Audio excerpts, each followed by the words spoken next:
The director called cut 3 times, but my celebrity husband was still locked in a passionate kiss with his childhood sweetheart. As his assistant, I kindly reminded them, but the childhood sweetheart burst into tears, claiming she was too deep into the role. In front of the entire crew, my husband scolded me, saying that my eyes and heart were so dirty that I saw filth in everything. That night, the paparazzi caught the two of them entering and leaving a 5-star hotel together. In the past, I would have been devastated, obsessing over him and scrambling to handle the PR crisis while crying. But this time, I realized our 5-year secret marriage was utterly meaningless. Right after I spoke with a lawyer about the divorce, Jacob walked into the lounge, the lipstick mark from his childhood sweetheart, Agnes. The moment he saw me, the smile on his face instantly vanished, his gaze turning cold, and said harshly, "Sienna, can't you figure out your place? This is a resting room for the leading actors, arranged by the crew. What are you doing here?" I grabbed the thermos from the makeup table and replied indifferently, "Getting my stuff." Jacob had started his day at 5 in the morning. I'd made the meal in the thermos at 3. The weight hadn't changed, so I knew Jacob hadn't touched a bite. Seeing me turn to leave,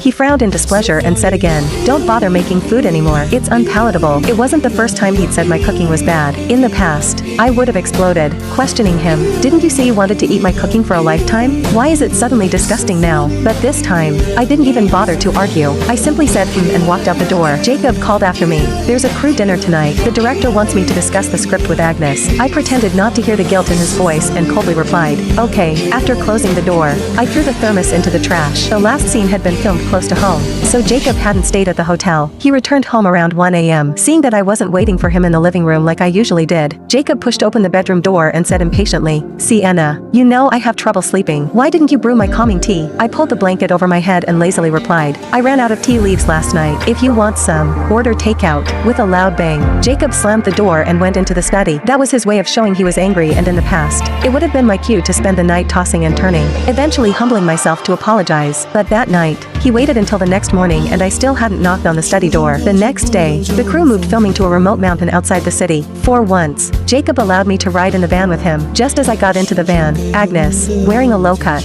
backless dress, walked up gracefully and said, "Jacob, do you have any bug spray? I always attract mosquitoes." Seeing me, Agnes changed her tone. "Oh, Sienna, you're here too? Then I'd better take the other car." Before Agnes could finish, Jacob coldly said to me, "Sienna, can't you be sensible? Stop causing trouble. Go sit in the assistant's car." For the first time, I said nothing and got out of the car, watching my figure retreating into the distance. Jacob furrowed his brows. 5 minutes later, I received a WhatsApp message from Jacob. "Today, Agnes will have a scene where she shows her legs. Don't misunderstand." "Understood," I replied shortly. The typing indicator in the chat window stayed on for several minutes. Without thinking, I exited WhatsApp and turned off my phone. Without Jacob's orders, the scenery along the way became more beautiful. It was already 11 at night by the time filming wrapped up. As we were finishing, the scaffold that the carpenters had set up suddenly collapsed. In a flash, Jacob pushed Agnes out of harm's way and the two of them rolled onto the ground, accidentally locking lips. The staff on set started cheering and clapping and Agnes shyly nestled into Jacob's arms. "Oh no, everyone, don't misunderstand. There's really nothing going on between Jacob and me,"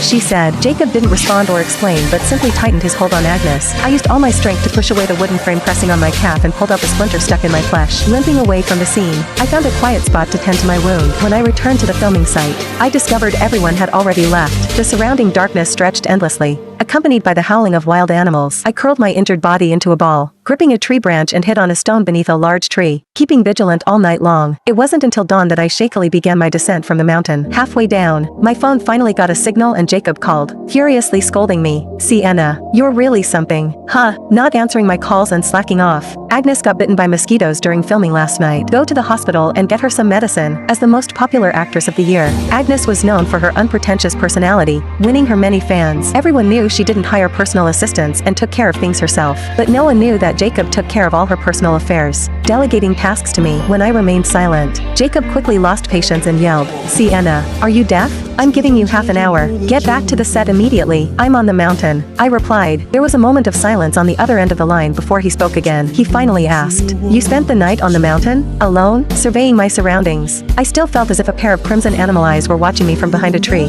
waiting to pounce. The tension in my mind snapped and tears of delayed fear welled up in my eyes. Jacob's tone softened. "Stay where you are. I'll come get you. It'll take about an hour." The sun blazed above me and hour after hour passed. Still, Jacob never came, dragging my broken body. I made my way back to the set on my own. When Jacob entered the tent, I had just finished a phone call with a new assistant candidate for an interview. His eyes scanned my phone with cold suspicion and he asked in a deep voice, "Sienna, who were you talking to?" "Someone I don't know," I replied flatly. Jacob naturally thought this call was a scam call from a stranger. He didn't ask any further questions and I didn't explain. "I figured you'd be hungry, so I brought you some food," he said, tossing a takeout box heavily onto the camping table. The corner of the takeout box, filled with leftover food scraps, peeked out and a sour stench wafted from it. Quickly collecting the box, Jacob cleared his throat and said, "There were a lot of people ordering takeout. They must have grabbed the wrong one." With the kind of people who dined at the same table as a famous actor like Jacob, how could anyone possibly take the wrong box? I lay back on the bed, turning my body to the side. I said coldly, "It's fine, my delivery should be arriving soon anyway." Hearing this, Jacob's expression darkened and he said in a low voice,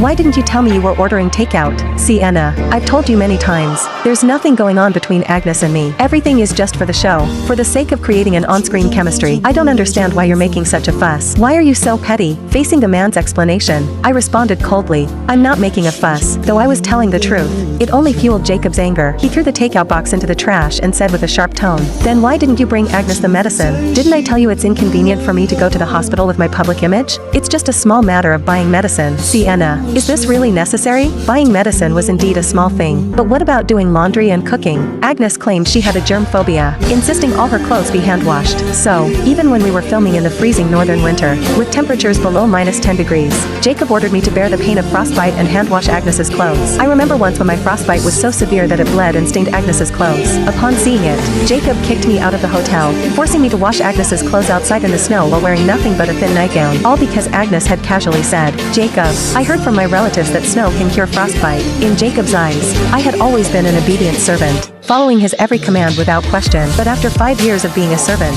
I was tired of it. I pulled the blanket over my head and said coldly, "I'm not feeling well. I don't want to go." The space on the other side of the blanket remained quiet for a long time before Jacob stormed out in anger. That night, Jacob and Agnes shot to the top of the trending searches. In the video, Jacob was carrying Agnes in a princess hold, rushing into the hospital, shouting for an emergency. The comment section was filled with praise. "Wow, is this Jacob Levine, the actor, making things official? Oh my gosh, a Princess Carrie. I'm so jealous. If someone tried to lift me at my weight, they'd throw out their back. Isn't anyone concerned about what happened to Agnes? Why did she need to go to the ER? I'm from the crew." Agnes said her forehead felt a bit hot and wanted to find a thermometer. As soon as Jacob heard, he carried her off the lounge chair and drove her to the hospital himself. I knew I was shipping the right couple. I'm so into this. As I scrolled through the comments, Jacob called me. Before I could even speak, he hurriedly explained, "Sienna, I took Agnes to the hospital because she said she had a fever. I was just worried her fever would affect the filming schedule. Nothing more. Please don't misunderstand the trending searches. There's really nothing between me and Agnes." "Okay," I replied. My genuine response left Jacob speechless for half a minute. "What did you say?" he asked. I answered, "It's all for the new drama's promotion. I understand. Don't worry. I'll handle the reporters." After my words, the breathing on the other end of the phone became heavy and serious. Just like when Jacob used to get angry, I didn't want to hear any more of his foul language, so I hung up and turned off my phone. Then,